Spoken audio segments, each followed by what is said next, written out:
Right, Banakacherla ప్రాజెక్టును రద్దు చేయించేందుకు BRS తరఫున మద్దతు ఇవ్వడానికి వెళ్తే రాజకీయ ఆరోపణలు చేశారని ఎంపీ వద్దిరాజు రవిచంద్ర మండిపడ్డారు.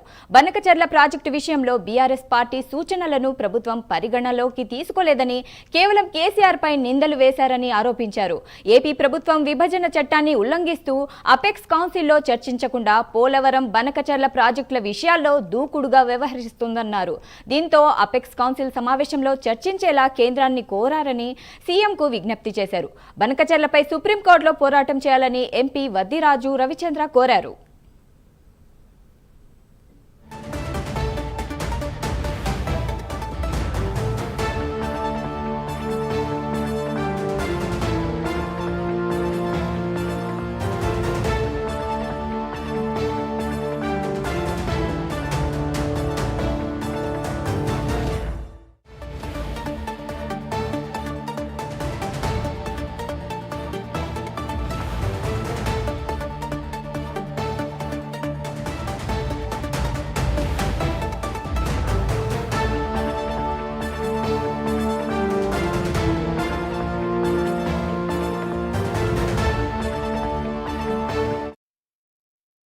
ఇలాంటి నిర్ణయాన్ని నేను ఖచ్చితంగా వాకౌట్ చేసి మా పార్టీ తరఫున బయటికి రావడం జరిగింది.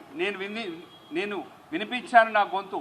నిజమే, కేసీఆర్ గారు ఆ రోజు అన్నది గోదావరి నీళ్లను రాయలసీమకు తీసుకెళ్లి రతనాల సీమగా మార్చాలని అన్నది నిజమే, ఖచ్చితంగా ముమ్మాటికి నిజమే. ఎలా? ఖచ్చితంగా పోలవరం నుంచి కృష్ణా బ్యారేజ్ నుంచి కృష్ణా నది తర్వాత పులిచింతల తర్వాత నాగార్జున సాగర్ నుంచి శ్రీశైలం నీళ్లను లిఫ్ట్ల ద్వారా కొన్ని బ్యారేజ్ కట్టుకుంటూ పోతే ఇది తెలంగాణకు, ఆంధ్రప్రదేశ్కు, రెండు రాష్ట్రాలకు కూడా లాభమయ్యే ప్రాజెక్టు. ఒక ఆలోచన కేసీఆర్ గారు ఆలోచించారు. ఉమ్మడి నల్గొండ జిల్లాకి ఉమ్మడి మహబూబ్ నగర్ జిల్లాను కూడా సస్యశ్యామలం చేసుకుంటూ బనకచర్లకు కూడా నీళ్ళు ఇస్తే బాగుంటుందనే ఒక మంచి ఆలోచనతో చెప్పినటువంటి అంశాన్ని ఈరోజు దాన్ని ఒక దురాలోచనగా, వక్రమైనగా క్రియేట్ చేసే ప్రయత్నం చేస్తున్నారు గౌరవనీయులైన ముఖ్యమంత్రి గారు.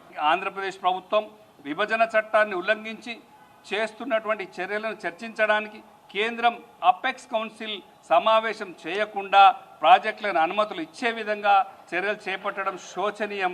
నిజానికి ఫ్రీ ఫీజిబిలిటీ రిపోర్టును వెనుకకు పంపి అపెక్స్ కౌన్సిల్లో చర్చించవలసి ఉండే. నిజంగా ఈ ప్రాజెక్ట్ కట్టాలని వాళ్ళు ముందొచ్చినప్పుడు, ఆంధ్రప్రదేశ్ ప్రభుత్వం ముందుకు వచ్చినప్పుడు అపెక్స్ కౌన్సిల్ వాళ్ళు ఇద్దరు సీఎంలను, అఖిల పక్ష వాళ్ళను పిలిచి కూర్చోబెట్టి, ఇప్పటికే వివాదాలు చాలా ఉన్నాయి, మళ్ళీ కొత్త వివాదం ఎందుకు, దీని నుంచి కూర్చోబెట్టి మాట్లాడి చర్చించి ప్రయత్నం చేస్తుంటే బాగుండే. కానీ వాళ్ళు ముందుకెళ్తున్నారు.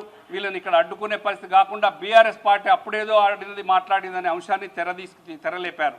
పవర్ పాయింట్ ప్రజెంటేషన్లో కేసీఆర్ గారి ఇష్యూ, జగన్మోహన్ రెడ్డి గారి ఇష్యూ తీసుకొచ్చి ఏదైతే ఆంధ్రప్రదేశ్ ప్రభుత్వం అక్కడ పెట్టిందో పవర్ పాయింట్ ప్రజెంటేషన్లో, అదే అంశాన్ని ఇక్కడ కూడా ఈ రాష్ట్ర ప్రభుత్వం తీసింది అనంటే ఇండైరెక్ట్గా ఆ ప్రాజెక్టుకు మనం మద్దతు తెలుపుతున్నామా, వ్యతిరేకిస్తున్నామా, ఆ అంశాన్ని తీసుకొచ్చి ఇప్పుడు పార్టీని ఇక్కడ ఉన్న రాష్ట్రంలో ఉన్నటువంటి సమస్యని సద్దుమణిగేలాగా మనం పోలవరం బనకచర్లను ఆపాలని ప్రయత్నం చేస్తున్నట్ట.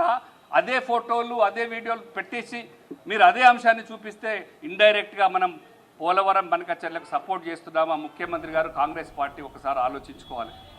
కాబట్టి ఇవన్నీ దృష్టిలో పెట్టుకునే బీఆర్ఎస్ పార్టీ తెలంగాణ రాష్ట్ర సాధన కోసమే పుట్టి తెలంగాణ సాధించి 10 ఏళ్ళు బంగారు తెలంగాణగా చేసినటువంటి పార్టీ.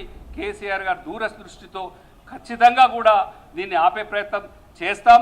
మేము దీంట్లో ఏమాత్రం కూడా తేడా లేకుండా మా పోరాటం ఖచ్చితంగా ఉంటుంది. కేసీఆర్ గారు ఖచ్చితంగా సూచనలు ఇచ్చారు. మా బీఆర్ఎస్ పార్టీ 4 ఎంపీలను మాత్రం పార్లమెంట్లో కూడా మేము కొట్లాడతాం. దాన్ని ఖచ్చితంగా ఆపే ప్రయత్నం చేస్తాం. మేము